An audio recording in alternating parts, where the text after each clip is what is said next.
Hi everybody, I'm Marcella Nordbeck Richardson. I am the artist who is living the artist way for 12 months. And it is Wednesday, May 8th, 2013, so we're in the 5th month of the year, so we are in Chapter 5. And Chapter 5 is Recovering a Sense of Possibility. So I'm going to get into that in a moment. First, I want to give you an update of projects I'm working on, where I'm showing, things that are in the works, and then we'll get into Chapter 5, and then I want to address sort of the elephant in the room, and I think Chapter 5 will kind of segue into that anyway. So as for what I'm working on, where I'm showing, currently I have a 3-foot by 3-foot painting. My latest work, it's titled Together Through It Separates. That's in a almost 3-month long show over at Mile High Church in Lakewood. It's in their sanctuary lobby in a group show through the end of June.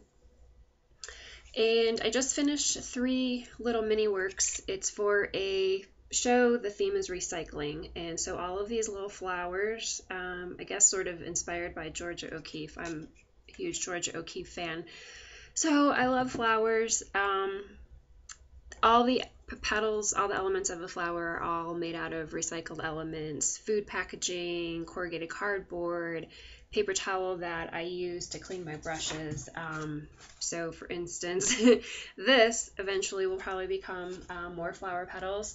And then I also use plastic egg cartons as paint palettes. And so with the recycled flowers, they've actually gotten cut down to be a little less obnoxious.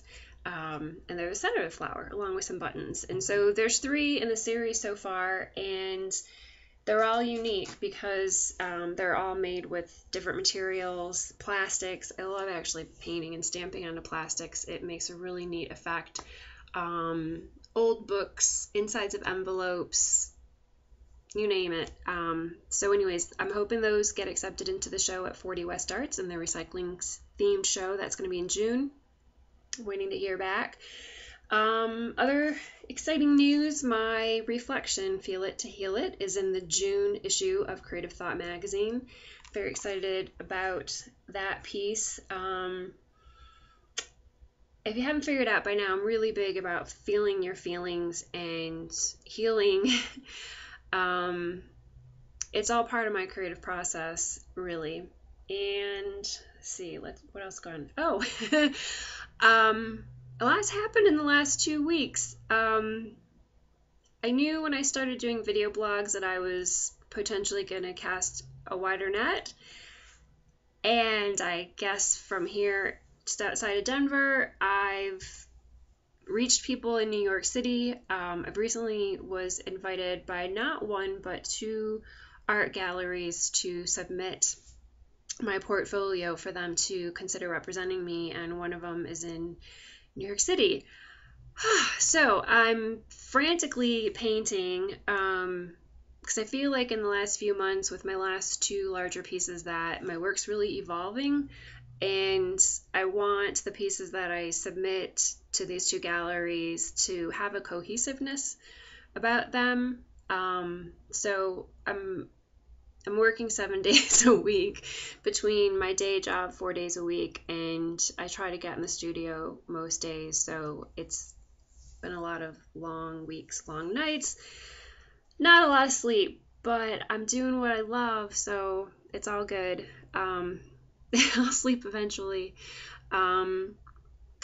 Let's see. So Chapter 5, The Artist Way. Basically, in a nutshell, what I got out of this chapter is it's about taking responsibility for our own happiness. And one of the passages that just really hit home for me, and I've been kind of marinating on for the last 2 weeks, is page 97. Julia says, "An artist requires the upkeep of creative solitude. An artist requires the healing of time alone. Without this period of recharging, our artist," meaning our inner artist, our inner child, our artist becomes depleted. Over time, it becomes something worse than out of sorts. Death threats are issued. And skipping a paragraph, she goes on to say, over time, if our warnings are ignored and we deem to stay in whatever circumstances, marriage, job, friendship, requires threats and warnings, homicide gives way to suicide. I want to kill myself replaces I could murder you. Pretty heavy stuff. So in addition to that heaviness, Julia talks a lot about faith, surrendering, having trust. But that passage really hit me, and it hit me hard, particularly after something that happened last Friday. And that's the elephant in the room that I want to talk about. And not just in the room, in the world.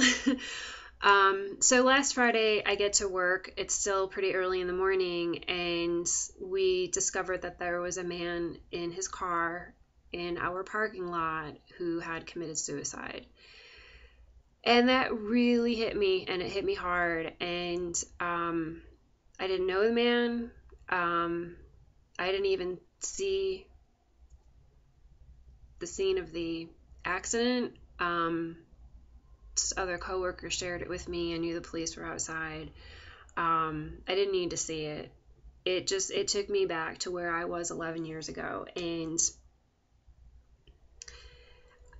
I guess there really are no accidents. That chapter 5 is about taking responsibility for your own happiness, and Julia even references suicide.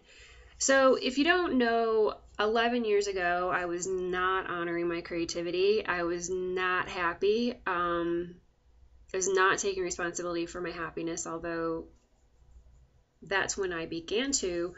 I was hospitalized for life-threatening depression. I was on suicide watch for a week while I was inpatient, and then I did a 4-week outpatient program, which was amazing.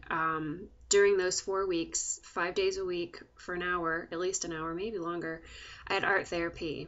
And that was when a light bulb went off that honoring my creativity was a big factor in my happiness or lack of happiness, and that it needed to become a part of my life if I was going to take responsibility for my happiness. And when I started honoring my creativity 11 years ago, as I was coming out of that very dark night, months, years of the soul, I wasn't thinking of having a career as an artist. I just knew that I needed to make time to be creative and didn't know what that was going to look like. And in the meantime, to support that, it also meant completely disassembling my life. Ultimately, I ended a marriage. I ended a career in advertising that was paying really well. I walked away from it all and completely stepped into the unknown. And it's been an amazing journey these last 11 years. And I'm not going to lie and say it's been easy. And I'm not going to lie and say that it's always been fun.